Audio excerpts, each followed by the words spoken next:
উদ্ধার নিয়ে আরও খবর জানাতে আমাদের সঙ্গে ঘটনাস্থল থেকে যুক্ত হচ্ছেন কাজী মনিরুজ্জামান। মনির, আত্মীয়ের বাড়িতে বেড়াতে এসে যেভাবে এই ঘটনাটি ঘটল সেটিকে আত্মহত্যাও বলা হচ্ছে, নতুন কিছু কি জানতে পেরেছেন কিনা? না, এখনও কিন্তু সেই তিনজনের মৃত্যুর ঘটনার রহস্য কিন্তু কাটেনি। কিছুক্ষণ আগে আমাদেরকে পুলিশ সুপার, মাদারীপুরের পুলিশ সুপার জানিয়েছেন যে জিজ্ঞাসাবাদের জন্য সেই বারুইকে, যে মিষ্টি বারুই, তাকে নিয়ে যাওয়া হয়েছে।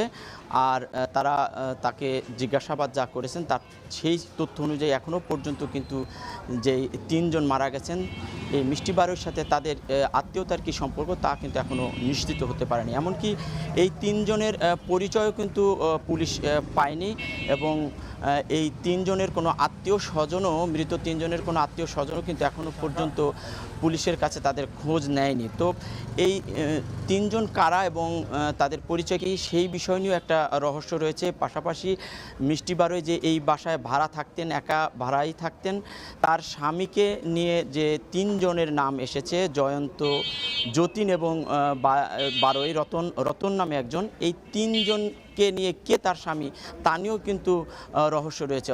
অতএব এই মৃত্যু এবং এই নারীর রহস্যময় কথা নিয়ে কিন্তু নেপথ্যে কী ঘটনা রয়েছে সেই ঘটনা উদ্ঘাটনেই বারবার আইনশৃঙ্খলা বাহিনী তাকে জিজ্ঞাসাবাদ করছেন, তার কথা জানছেন। আমরা লক্ষ্য করছি যে এই ঘটনার প্রকৃত ঘটনাটি উদ্ঘাটনের জন্য এবং তার তথ্য জানার জন্য কিন্তু সকাল থেকে এখানে স্থানীয়রা জড়ো হচ্ছেন। তারা আতঙ্কে রয়েছেন, এলাকায় একটা শোকের ছায়াও নেমে এসেছে এবং তারা বলছেন এরকম রহস্যজনক মৃত্যুর ধোঁয়াশা যখন না কাটবে ততক্ষণ পর্যন্ত তারা আতঙ্কিতই থাকবেন। তো পুলিশ জানিয়েছেন আসলে যেই তিনজনের মৃতদেহ তাদেরকে সদর হাসপাতালের হিমঘরে রাখা হয়েছে এবং মূলত তাদের ময়নাতদন্তের পরে জানা যাবে আসলে প্রকৃত ঘটনা কী।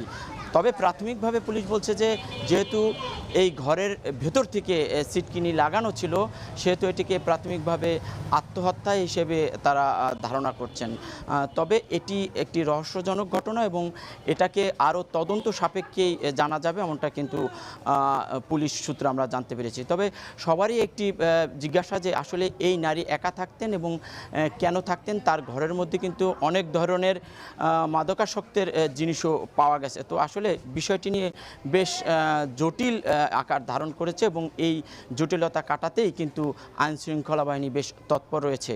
রাত্রি, মাদারীপুরে তিনজনের মরদেহ উদ্ধার নিয়ে বিস্তারিত তথ্য উপাত্ত জানাতে আমাদের সঙ্গে যুক্ত ছিলেন কাজী মনিরুজ্জামান।